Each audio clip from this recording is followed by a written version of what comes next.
ನಮಸ್ಕಾರ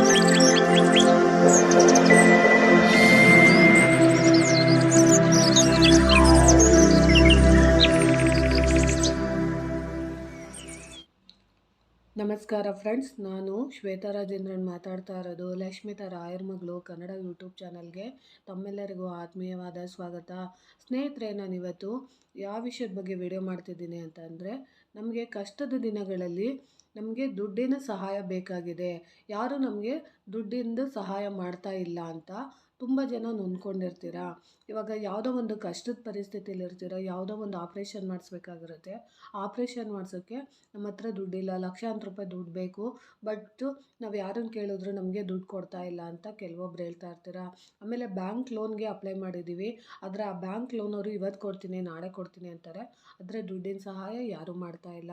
ನಮ್ಮ ಮಗುಗೆ ಅಡ್ಮಿಷನ್ ಮಾಡಿಸ್ಬೇಕಾಗಿದೆ, ಅವರನ್ನು ನಾವು ಯಾವುದಾದ್ರೂ ಒಂದು ದುಡ್ಡು ಕೇಳ್ದೋ ಅವರು ನಮಗೆ ದುಡ್ಡು ಕೊಡ್ತಾ ಇಲ್ಲ. ಸರಿಯಾದ ರೀತಿಯಲ್ಲಿ ನಮಗೆ ಸಂಬಳ ದುಡ್ಡು, ನಾನು ಕಷ್ಟಪಟ್ಟು ಕೆಲಸ ಮಾಡಿದ್ದೀನಿ, ಆದರೂ ನಮಗೆ ದುಡ್ಡು ಸಿಗ್ತಾ ಇಲ್ಲ. ಮನೆಯಲ್ಲಿ ತುಂಬ ರೇಷನ್ ಖಾಲಿಯಾಗಿದೆ, ರೇಷನ್ ತರೋಣ ಅಂತ ನಾನು ಯಾರ ಹತ್ರನಾದರೂ ಒಂದು ಸ್ವಲ್ಪ ದುಡ್ಡು ಕೇಳಿದ್ರೆ ಕೊಡ್ತೀನಿ, ಇವತ್ತು ಕೊಡ್ತೀನಿ ನಾಳೆ ಕೊಡ್ತೀನಿ ಅಂತಾರೆ, ಯಾರೂ ನಮಗೆ ದುಡ್ಡು ಕೊಡೋದಿಲ್ಲ. ಆಮೇಲೆ ನಾವು ದುಡ್ದಿರೋ ದುಡ್ಡು ನಮಗೆ ಸರಿಯಾದ ಟೈಮ್ಗೆ ನಮಗೆ ಸಿಕ್ಕೋದಿಲ್ಲ. ಎಷ್ಟೊಂದು ಜನ ವಯಸ್ಸಾದಂಥವ್ರು ಪಿಂಚಣಿಗೆ ಅಲಿತಾ ಇರ್ತಾರೆ. ಅವರು ದುಡ್ದಿರೋ ಅಂಥ ದುಡ್ಡನ್ನು ಅವರು ಮತ್ತೆ ಬ್ಯಾಂಕಿಂದ ಅವರು ಅದನ್ನು ಡ್ರಾ ಮಾಡ್ಕೊಳ್ಳೋಕ್ಕೂ ಅದು ತುಂಬ ಕಷ್ಟ ಆಗ್ತಾ ಇರುತ್ತೆ. ಆ ಸೈನ್ ಆಗಬೇಕು, ಈ ಕೆಲಸ ಆಗಬೇಕು, ಆ ಫೈಲ್ ಮುಂದೆ ಹೋಗಬೇಕು ಅಂತೇಳಿ ಅವ್ರ ದುಡ್ಡನ್ನು ಅವ್ರಿಗೆ ಕೊಡೋದಕ್ಕೆ ಸತಾಯಿಸ್ತಾ ಇರ್ತಾರೆ. ಆಮೇಲೆ ಕೆಲವೊಬ್ಬರು ಹೇಳ್ತಾ ಇರ್ತಾರೆ, ಹೆಣ್ಮಕ್ಳು, ನಮ್ಮ ಯಜಮಾನ್ರು ಸತ್ತೋಗಿರೋ ಅಂಥದ್ದು ದುಡ್ಡು, ವಿಧವಾ ಪೆನ್ಷನ್ಗಳು ನಮಗೆ ಬರಬೇಕಾಗಿದೆ ಸರ್ಕಾರದಿಂದ, ಆದರೆ ಆ ದುಡ್ಡು ನಮಗೆ ವಾಪಸ್ಸು ನಮಗೆ ಸಿಗ್ತಾ ಇಲ್ಲ. ಏನು ಮಾಡಿದ್ರು ತುಂಬಾ ಡಿಲೇ ಮಾಡ್ತಾ ಇದ್ದಾರೆ. ಏನು ಮಾಡಬೇಕು ಅಂತ ನಮ್ಗೆ ಗೊತ್ತಾಗ್ತಿಲ್ಲ. ಹೋದರೆ ಅಷ್ಟು ದುಡ್ಡು ಕೊಡಬೇಕಾಗುತ್ತೆ, ಇಷ್ಟು ಕೊಡಬೇಕಾಗುತ್ತೆ ಅಂತ ಇಂಡೈರೆಕ್ಟಾಗಿ ಹೇಳ್ತಾ ಇರ್ತಾರೆ. ಅಂಥ ಸಮಯಗಳಲ್ಲಿ ನಾವು ಏನು ಮಾಡಬೇಕು ಅನ್ನೋದು ನಮಗೆ ಗೊತ್ತಾಗಲ್ಲ ಅಂತ ಕೆಲವೊಬ್ಬರು ಹೇಳ್ತಾ ಇರ್ತಾರೆ.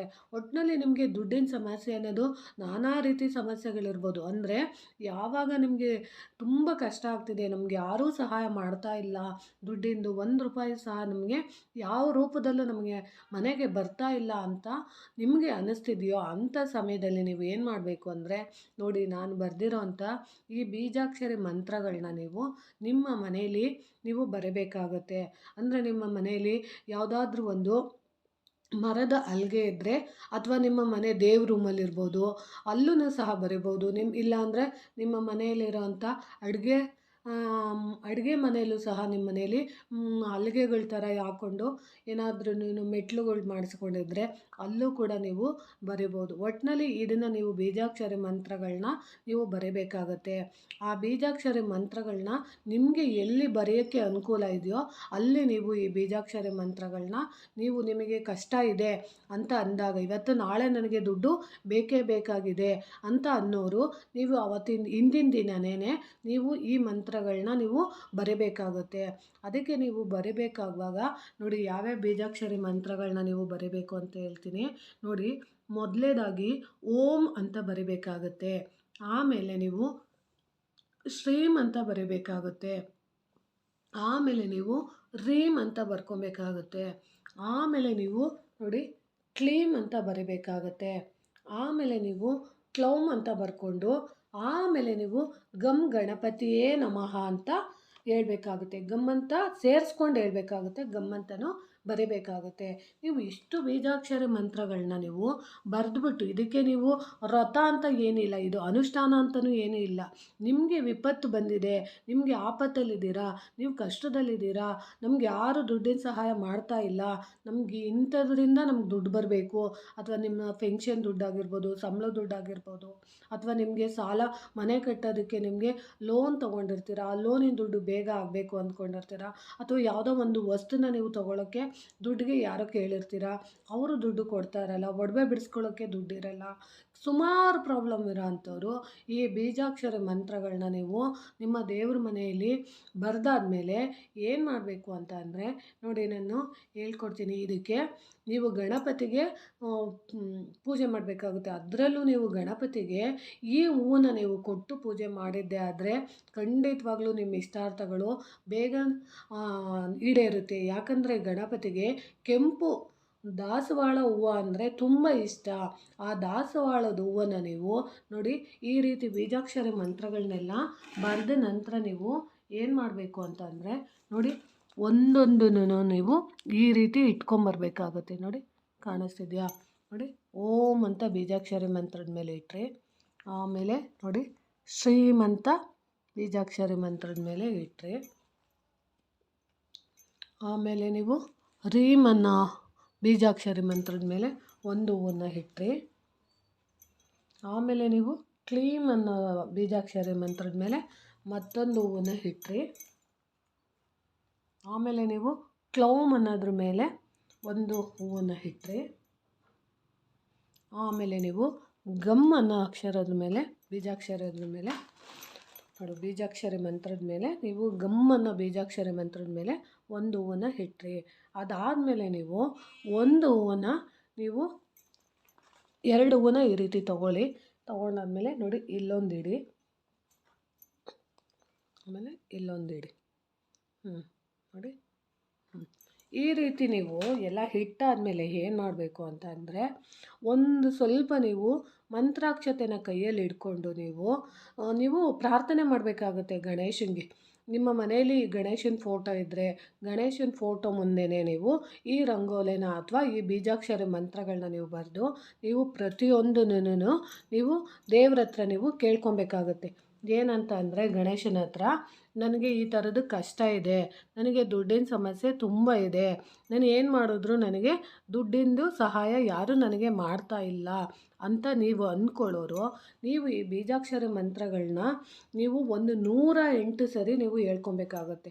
108 ಸರಿನೂ ನೀವು ಹೇಳ್ಕೊಂಡು ಪೂಜೆ ಮಾಡಾದಮೇಲೆ ನೀವು ನಿಮ್ಮ ಸುತ್ತಮುತ್ತ ಇರೋವಂಥ ಗಣಪತಿ ದೇವಸ್ಥಾನಕ್ಕೆ ನೀವು ಈ ಹೂವುಗಳನ್ನ ನೀವು ತಗೊಂಡೋಗಿ ಕೊಡೋದ್ರಿಂದ ನೀವು ಪೂಜೆ ಮಾಡಿದ ನಂತರನೇ ಆ ಕ್ಷಣವೇ ಹೋಗಬೇಕಾಗುತ್ತೆ ದೇವಸ್ಥಾನಕ್ಕೆ.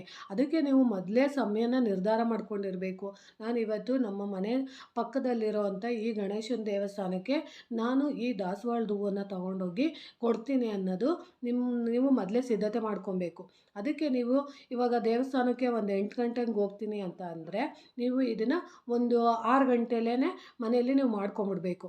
ಮಾಡ್ಕೊಂಡಾದ್ಮೇಲೆ 108 ಸರಿ ನೀವು ನಾನು ಇಲ್ಲಿ ಬರೆದಿರೋಂಥ ಬೀಜಾಕ್ಷರಿ ಮಂತ್ರಗಳನ್ನ ನೀವು ಹೇಳ್ಕೊಬೇಕಾಗುತ್ತೆ. ಓಂ ಶ್ರೀಂ ರೀಂ ಕ್ಲೀಂ ಕ್ಲೌಂ ಗಮ್ ಗಣಪತಿಯೇ ನಮಃ ಅಂತ 108 ಸರಿ ಪ್ರತಿ ಸರಿನೂ ಹೇಳ್ಕೊಂಡಾದ್ಮೇಲೆ ಅಲ್ಲಿ ನೀವು ಆ ಬೀಜಾಕ್ಷರಿ ಮಂತ್ರಗಳಿಗೆ ನೀವು ಪೂಜೆ ಎಲ್ಲ ಮಾಡಿರ್ತೀರಲ್ವ, ಆ ಹೂವುಗಳ್ನ ಕುಂಕುಮ ಆಮೇಲೆ ಅರಿಶಿನ ಕುಂಕುಮ ಎಲ್ಲ ಜಾಸ್ತಿ ಸುರಿಬಾರ್ದು ಇದಕ್ಕೆ. ಯಾಕಂದರೆ ಅಲ್ಲಿ ನೀವು ದೇವಸ್ಥಾನಕ್ಕೆ ಕೊಡೋಕೆ ಹೋದಾಗ ಅಲ್ಲಿ ದೇವಸ್ಥಾನದಲ್ಲಿ ಈಸ್ಕೊಳ್ಳೋದಿಲ್ಲ.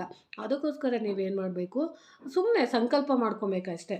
ಆ ಹೂವುಗಳ್ನ ಅಲ್ಲಿಟ್ಟರೆ ಸಾಕು, ನೀವು ಗಣೇಶನಿಗೆ ಖುಷಿಯಾಗುತ್ತೆ. ಆಮೇಲೆ ನೀವು ಆ ಹೂವುಗಳ್ನ ತಗೊಂಡು ನೀವೇನು ಮಾಡಬೇಕು ಅಂದರೆ ನಿಮ್ಮ ಸುತ್ತಮುತ್ತ ಇರೋವಂಥ ಯಾವುದಾದ್ರೂ ಗಣಪತಿ ದೇವಸ್ಥಾನಕ್ಕೆ ನೀವು ತಗೊಂಡೋಗಿ ಕೊಟ್ಟು ಅವತ್ತಿನ ದಿನ ಒಂದು ಅರ್ಚನೆ ಅಂತ ನೀವು ಮಾಡಿಸ್ಬೇಕಾಗುತ್ತೆ. 10 ರೂಪಾಯಿ ಕೊಟ್ಟರೆ ನಿಮಗೆ ಗಣಪತಿ ದೇವಸ್ಥಾನದಲ್ಲಿ ಅರ್ಚನೆ ಮಾಡ್ತಾರೆ. ಈ ಹೂವಿನ ಸಮೇತ ನೀವು ಅರ್ಚನೆ ಮಾಡಿಸಿದಾಗ, ಯಾಕಂದರೆ ಅರ್ಚನೆ ಮಾಡುವಾಗ ನಿಮ್ಮ ಹತ್ರ ಅವರು ಮಂಗಳಾರತಿ ತಟ್ಟೆಯಿಂದ ಹೂವು ಮತ್ತು ತುಳಸಿ ಆಮೇಲೆ ಗರಿಕೆ ಅದನ್ನೆಲ್ಲ ತೊಗೊಂಬಂದಿರ್ತಾರೆ. ಆವಾಗ ನೀವು ಈ ಹೂವನ್ನ ನೀವು ಅವ್ರ ಕೈ ಕೊಟ್ಟಾಗ ಆ ಹೂವಿನ ಜೊತೆ ಈ ಹೂವನ್ನ ಸೇರಿಸ್ಬಿಟ್ಟು ನಿಮಗೆ ಅಲ್ಲಿ ಅರ್ಚನೆ ಮಾಡ್ತಾರೆ. ಆವಾಗ ನೀವು ಅದು ನಿಮಗೆ ನೀವೇನು ವಿಷಯಕ್ಕೆ ನೀವು ಕೇಳ್ಕೊಂಡಿದ್ದೀರಾ ಅದು ನಿಮಗೆ ಖಂಡಿತವಾಗ್ಲೂ ಪ್ರತಿಫಲ ಸಿಕ್ಕೇ ಸಿಗುತ್ತೆ. ಅಕಸ್ಮಾತ್ ನಿಮ್ಮ ಕೈಲಿ ಅರ್ಚನೆ ಮಾಡ್ಸೋಕ್ಕಾಗಲಿಲ್ಲ ಅಂತಂದ್ರೂ ನಿಮ್ಮ ಸುತ್ತಮುತ್ತ ಇರೋವಂಥ ಗಣಪತಿ ದೇವಸ್ಥಾನದಲ್ಲಿ ಯಾವುದಾದ್ರೂ ಇವಾಗ ಪೂಜೆ ಮಾಡ್ಸೋಕ್ಕಾಗಲಿಲ್ಲ ಅಂದರೂ ಪರವಾಗಿಲ್ಲ, ಯಾವುದಾದ್ರೂ ಗಣಪತಿ ದೇವಸ್ಥಾನ ಅಂದರೆ ಆ ಗಣೇಶನ ಹತ್ರ ತೊಗೊಂಡೋಗಿ ನೀವು ಇಟ್ಬಿಟ್ರೆ ಸಾಕು. ಅಕಸ್ಮಾತ್ ದೇವಸ್ಥಾನಗಳು ಕೆಲವೊಂದು ಟೈಮಲ್ಲಿ ನಿಮಗೆ ಬಾಗಿಲು ತೆಗ್ದಿರಲ್ವೋ, ನಿಮಗೆ ತುಂಬ ಕಷ್ಟದ ಪರಿಸ್ಥಿತಿ ಇರುತ್ತೆ. ಅವಾಗ ಎಲ್ಲಿ ಹೋಗಬೇಕು, ಏನು ಮಾಡಬೇಕು ಅಂತ ನಿಮಗೆ ಗೊತ್ತಾಗ್ತಾ ಇರಲ್ಲ. ಆವಾಗ ನಿಮ್ಮ ಸುತ್ತಮುತ್ತ ಇರೋವಂಥ ಗಣಪತಿ ದೇವಸ್ಥಾನಕ್ಕೆ ನೀವು ಹೂವನ್ನು ತಗೊಂಡೋಗಿ ಕೊಡಬೇಕಾಗುತ್ತೆ. ಅಕಸ್ಮಾತ್ ಹಂಗೂ ಆಗಲಿಲ್ಲ ಅಂತಂದರೆ ನಿಮ್ಮ ಮನೆಯಲ್ಲಿರುವಂಥ ಗಣಪತಿ ಫೋಟೋಗೆ ನೀವು ಅದ್ರ ಗಣಪತಿ ಫೋಟೋ ಇರುತ್ತಲ್ಲ, ಆ ಗಣಪತಿ ಫೋಟೋಗೆ ನೀವು ಆ ಹೂವನ್ನ ಏರಿಸ್ಬೋದು. ನೀವು ಸಾಧ್ಯವಾದಷ್ಟು ನಾನು ಹೇಳೋದೇನು ಅಂದರೆ ನಿಮ್ಮ ಸುತ್ತಮುತ್ತ ಇರೋ ಗಣೇಶನ ದೇವಸ್ಥಾನಕ್ಕೆ ಕೊಟ್ಟಾಗ ನಿಮಗೆ ಬೇಗ ಪ್ರತಿಫಲ ಖಂಡಿತವಾಗ್ಲೂ ಶೀಘ್ರವಾಗಿ ಸಿಗುತ್ತೆ ಅಂತ ನಾನು ಹೇಳೋಕ್ಕೆ ಇಷ್ಟಪಡ್ತೀನಿ. ಅದಕ್ಕೋಸ್ಕರ ನೀವು ಎಷ್ಟು ಸಾಧ್ಯ ಆಗುತ್ತೋ ಅಷ್ಟು ನೀವು ಅಭ್ಯಾಸ ಮಾಡ್ಕೊಳ್ಳಿ.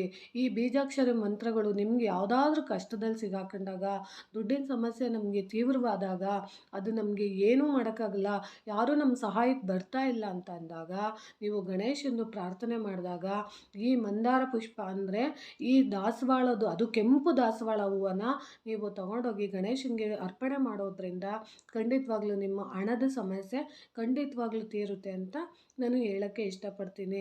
ನೀವು ಇಲ್ಲ ನಮಗೆ ಕೆಂಪು ದಾಸವಾಳ ಸಿಗ್ತಾ ಇಲ್ಲ ಅಂದರೆ ಅದು ಸಾಧ್ಯ ಇಲ್ಲ. ಇದಕ್ಕೆ ಈ ಬೀಜಾಕ್ಷರಿ ಮಂತ್ರಗಳಿಗೆ ನೀವು ಕೆಂಪು ದಾಸವಾಳದ ಹೂವನ್ನೇ ಹುಡ್ಕೊಂಡಿರಬೇಕು.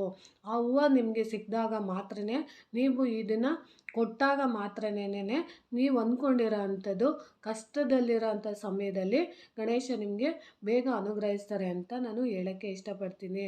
ಸ್ನೇಹಿತರೆ ನೋಡಿ, ನನಗೆ ಗೊತ್ತಿರೋ ಅಷ್ಟು ಮಾಹಿತಿಗಳನ್ನ ನಾನು ನಿಮಗೆ ತಿಳಿಸ್ಕೊಡ್ತಿದ್ದೀನಿ. ಅರ್ಥ ಆಗೋಂಗೆ ವಿಡಿಯೋ ಕೂಡ ಮಾಡಿ ಹಾಕ್ತಿದ್ದೀನಿ. ನಿಮಗೆ ಈ ಮಾಹಿತಿ ಇಷ್ಟ ಆಗಿದ್ದರೆ, ಈ ವಿಡಿಯೋಗಳು ಇಷ್ಟ ಆಗಿದ್ದರೆ ದಯವಿಟ್ಟು ನನ್ನ ಚಾನಲ್ನ ಸಬ್ಸ್ಕ್ರೈಬ್ ಮಾಡ್ಕೊಂಡು ನೋಡಿ, ಮತ್ತು ಹೆಚ್ಚೆಚ್ಚು ವಿಡಿಯೋನ ಶೇರ್ ಮಾಡಿ, ಮತ್ತು ಲೈಕ್ ಮಾಡಿ. ಹೊಸ್ದಾಗಿ ಯಾರಾದರೂ ನನ್ನ ಚಾನಲ್ ನೋಡ್ತಿದ್ರೆ ದಯವಿಟ್ಟು ಸಬ್ಸ್ಕ್ರೈಬ್ ಮಾಡ್ಕೊಂಡು ನೋಡಿ ಅಂತ ತಿಳ್ಸೋಕ್ಕೆ ಇಷ್ಟಪಡ್ತೀನಿ. ನೋಡಿ ಸ್ನೇಹಿತರೆ, ಇನ್ನೂ ಒಂದು ಸರಿ ತೋರಿಸ್ತೀನಿ ಆ ಬೀಜಾಕ್ಷರಿ ಮಂತ್ರಗಳನ್ನ.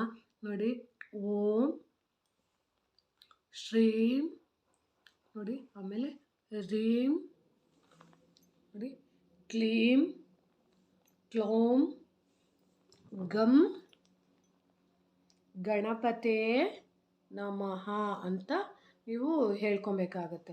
ಇಷ್ಟನ್ನು ನೀವು ಹೇಳ್ಕೊಂಡು 108 ಸರಿ ಹೇಳ್ಕೊಂಡು ಖಂಡಿತವಾಗ್ಲೂ ನಿಮ್ಮ ಎಂಥದೇ ಕಷ್ಟಗಳಿರಲಿ ಅದನ್ನು ನೀವು ಗಣಪತಿ ಹತ್ರ ಹೇಳ್ಕೊಂಡು ನೀವು ಈ ಹೂವುಗಳನ್ನ ನೀವು ತೊಗೊಂಡೋಗಿ ಕೊಡೋದ್ರಿಂದ ಖಂಡಿತವಾಗ್ಲೂ ನಿಮ್ಮ ಕಷ್ಟ ಪರಿಹಾರ ಆಗುತ್ತೆ ಅಂತ ನಾನು ತಿಳಿಸೋಕ್ಕೆ ಇಷ್ಟಪಡ್ತೀನಿ. ಈ ಮಾಹಿತಿ ಇಷ್ಟ ಆಗಿದ್ದರೆ ದಯವಿಟ್ಟು ನನ್ನ ಚಾನಲ್ನ ಸಬ್ಸ್ಕ್ರೈಬ್ ಮಾಡ್ಕೊಂಡು ನೋಡಿ ಅಂತ ತಿಳಿಸ್ತೀನಿ. ಧನ್ಯವಾದಗಳು ಸ್ನೇಹಿತರೆ.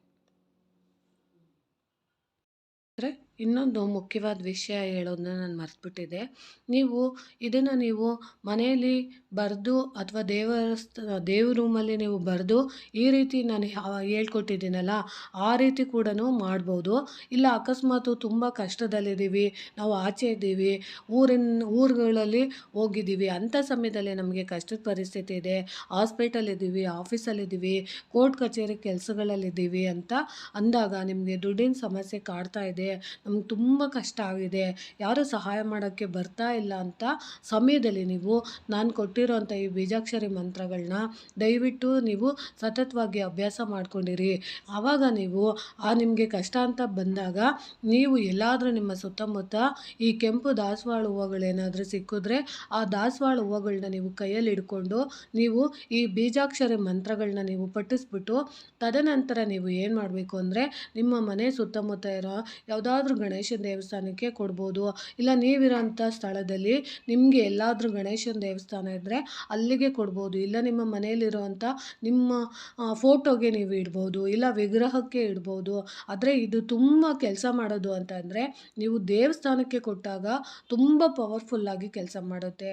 ಅದಕ್ಕೋಸ್ಕರ ನಾನು ಹೇಳ್ಕೊಡ್ತಾ ಇರೋದು, ನೀವು ಸಾಧ್ಯವಾದಷ್ಟು ಬುಧವಾರ ಟೈಮ್ಗಳಲ್ಲಿ ಈ ರೀತಿ ನೀವು ಬೀಜಾಕ್ಷರಿ ಮಂತ್ರಗಳನ್ನ ಬರೆದು ಈ ಗಣಪತಿಗೆ ನೀವು ಈ ಮಂದಾರ ಪುಷ್ಪನ ನೀವು ಇಟ್ಟು ಪ್ರತಿದಿನ ನೀವು ಬುಧವಾರ ಹೊತ್ತು ಇದನ್ನು ನೀವು ಕೇಳ್ಕೊಳ್ಳೋದ್ರಿಂದ ಖಂಡಿತವಾಗ್ಲೂ ನಿಮ್ಮ ಮನೆಯಲ್ಲಿ ಆರ್ಥಿಕ ಪರಿಸ್ಥಿತಿ ಸುಧಾರಣೆ ಆಗುತ್ತೆ. ಆಮೇಲೆ ನಿಮಗೆ ದುಡ್ಡು ಕಾಸಿನ ಸಹಾಯಕ್ಕೆ ಯಾರೋ ಒಬ್ಬರು ಯಾವುದೋ ರೂಪದಲ್ಲಿ ಖಂಡಿತವಾಗ್ಲೂ ಬಂದು ಸಹಾಯ ಮಾಡ್ತಾರೆ ಅಂತ ತಿಳಿಸ್ತೀನಿ. ಇದನ್ನು ನೀವು ಇದೇ ರೀತಿ ಬರೆದು ಎಲ್ಲ ಹೋಗಿದ ಕಡೆ ಎಲ್ಲ ಮಾಡಬೇಕು ಅಂತೇನಿಲ್ಲ. ಮನೇಲಿ ಇರುವಾಗ ಅಟ್ಲೀಸ್ಟ್ ಬುಧವಾರ ಟೈಮ್ಗಳಲ್ಲಿ ನೀವು ಇದನ್ನು ಮಾಡಿದಾಗ, ನಿಮ್ಮ ಮನೆಯಲ್ಲಿ ಮಾಡಿದಾಗ ಅದು ನಿಮಗೆ ಯಶಸ್ಸು ಮತ್ತು ಕೀರ್ತಿ ಕೊಡುತ್ತೆ. ಮನೆಯಲ್ಲಿ ಏನಾದರೂ ಗ್ರಹ ದೋಷಗಳಿದ್ದರೆ, ಕೇತು ದೋಷಗಳಿದ್ದರೆ ಅದು ಸಹ ಹೋಗುತ್ತೆ ಅಂತ ನಾನು ಹೇಳೋಕ್ಕೆ ಇಷ್ಟಪಡ್ತೀನಿ. ಆಮೇಲೆ ನೀವು ಸಾಧ್ಯವಾದಷ್ಟು ಇದನ್ನು ಬರೆಯುವಾಗ ನೀವು ಬೆಳಗ್ಗೆ ಹೊತ್ತು ಬ್ರಾಹ್ಮಿ ಮುಹೂರ್ತದಲ್ಲಿ ಬರೆದ್ರೆ ತುಂಬಾ ಒಳ್ಳೆಯದು. ಅಕಸ್ಮಾತ್ ನೀವು ಇನ್ನೂ ಒಂದು ರೀತಿಯಲ್ಲಿ ನೀವು ಪ್ರಾರ್ಥನೆ ಮಾಡ್ಬೋದು. ಅದು ಯಾವ್ದು ರೀತಿ ಅಂತಂದರೆ, ಓಂ ಅನ್ನೋ ಬೀಜಾಕ್ಷರಿ ಮಂತ್ರನ ಒಂದು 108 ಸರಿ ಹೇಳ್ಕೊಳ್ಳಿ. ಶ್ರೀಂ ಅನ್ನೋ ಬೀಜಾಕ್ಷರಿ ಮಂತ್ರನೂ ಸಹ 108 ಸರಿ ಹೇಳ್ಕೊಳ್ಳಿ. ರೀಂ ಅನ್ನೋ ಬೀಜಾಕ್ಷರಿ ಮಂತ್ರನೂ ಸಹ 108 ಸರಿ ಹೇಳಿ. ಕ್ಲೀಮ್ ಅನ್ನೋ ಬೀಜಾಕ್ಷರಿ ಮಂತ್ರನೂ ಸಹ 108 ಸರಿ ಹೇಳ್ಕೊಳ್ಳಿ. ಕ್ಲೌಮ್ ಅನ್ನೋದನ್ನು ನೀವು 108 ಸರಿ ಹೇಳ್ಕೊಳ್ಳಿ. ಗಮ್ ಗಣಪತಿಯೇ ನಮಃ ಅನ್ನೋದನ್ನ ಅದನ್ನು ಸಹ 108 ಸರಿ ನೀವು ಹೇಳ್ಕೊಂಡು ಈ ಮಂದಾರ ಪುಷ್ಪ ಅಂದರೆ ಈ ದಾಸವಾಳ, ಅದು ಕೆಂಪು ದಾಸವಾಳದ ಹೂವನ್ನ ನೀವು ಗಣಪತಿ ದೇವಸ್ಥಾನಕ್ಕೆ ನೀವು ಕೊಟ್ಟಿದ್ದೆ ಆದರೆ ಖಂಡಿತವಾಗ್ಲೂ ನಿಮಗೆ ದುಡ್ಡಿನ ಸಮಸ್ಯೆ ಯಾವುದೇ ರೀತಿ ಇರ್ಬೋದು, ನಮ್ಗೆ ಇವತ್ತು ದುಡ್ಡು ಸಿಗ್ತಾ ಇಲ್ಲ, ನಮಗೆ ಬೇಕೇ ಬೇಕು ಅಂತ ಅಂದಾಗ ಯಾವುದೋ ಒಂದು ರೂಪದಲ್ಲಿ ಖಂಡಿತವಾಗ್ಲೂ ನಿಮಗೆ ಸಿಗುತ್ತೆ ಅಂತ ನಾನು ತಿಳಿಸೋಕ್ಕೆ ಇಷ್ಟಪಡ್ತೀನಿ. ಈ ಮಾಹಿತಿ ನಿಮಗೆ ಇಷ್ಟ ಆಗಿದ್ದರೆ ದಯವಿಟ್ಟು ನನ್ನ ಚಾನಲ್ನ ಸಬ್ಸ್ಕ್ರೈಬ್ ಮಾಡ್ಕೊಂಡು ನೋಡಿ, ಹೆಚ್ಚೆಚ್ಚು ವಿಡಿಯೋನ ಶೇರ್ ಮಾಡಿ. ಹೊಸ್ದಾಗಿ ಯಾರಾದರೂ ನೋಡ್ತಿದ್ರೆ ದಯವಿಟ್ಟು ನನ್ನ ಚಾನಲ್ನ ಸಬ್ಸ್ಕ್ರೈಬ್ ಮಾಡ್ಕೊಂಡು ನೋಡಿ ಅಂತ ತಿಳಿಸೋಕ್ಕೆ ಇಷ್ಟಪಡ್ತೀನಿ. ತುಂಬ ಹೃದಯದ ಧನ್ಯವಾದಗಳು ಸ್ನೇಹಿತರೆ.